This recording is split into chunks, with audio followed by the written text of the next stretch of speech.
ساڵی کوردی و جەژنی نەتەوەی نەورۆستان پیرۆز بێت. ئەو چاڵاچێ بچووکەمان بە بۆنەی سەرکەوتنەکانی هێزی پێشمەرگە لە بەرەکانی جەنگ و هەڵگرتنی ئاڵای پیرۆزی کوردستان لەسەر هەموو دەستگاکانی شاری کەرکووک و یادەکانی ئازار و نەورۆز و ڕاپەرینی گەڵی کوردان.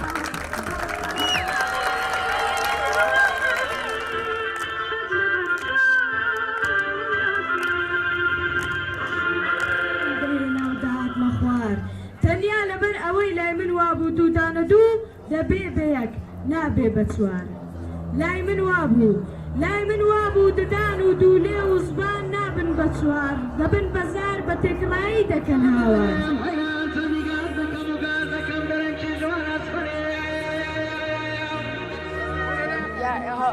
کە ئامان زمان هاوکاری و یارمەتیدانی ئەو کەسانەیە کە لە کەمپەکان دەژین و پشتگیریکردن لەو کەسانەی کە تووشی نەخۆش تالاسیما بوونە.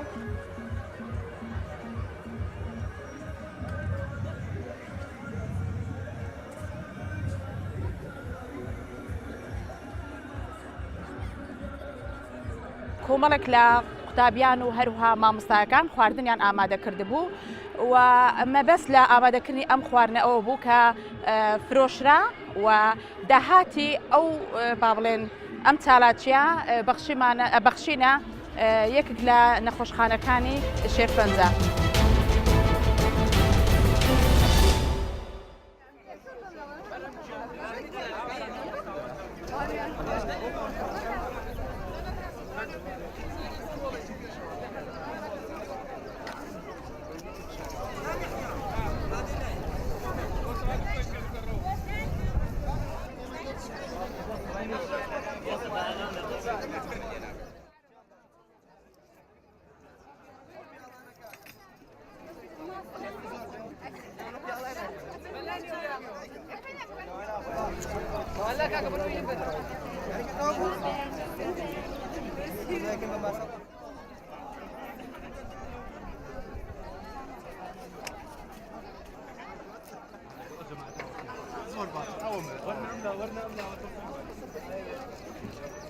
ئەمەی خوێندکاران ئەمڕۆ هەستاوین بەم پرۆژەیە کە بەناوی فیستیڤاڵی وەفاوەیە و هەروەها داهاتی ئەم پرۆژەیەمان دابەشەکرێتەوە بەسەر خوێندکارانە.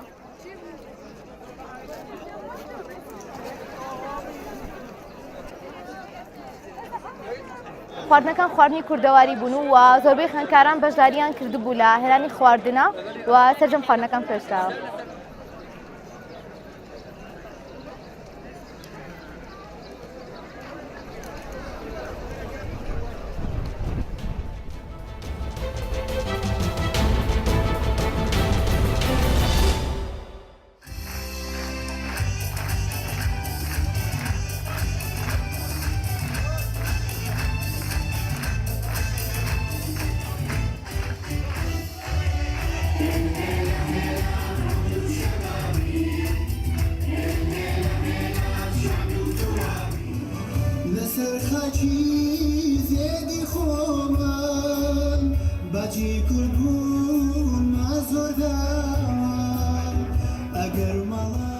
هەموو ساڵێ ئەم یاداکەین لە کەرکووک مەهرەجانێکە کورد عەرەب تورکمان تیا بەشدار دەبن و هەمومان بەخۆشیەوە هەموو ساڵ یادیەکەینەوە.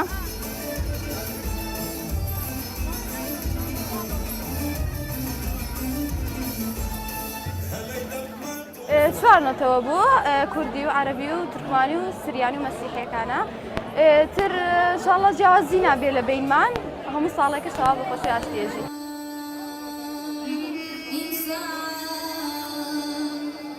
من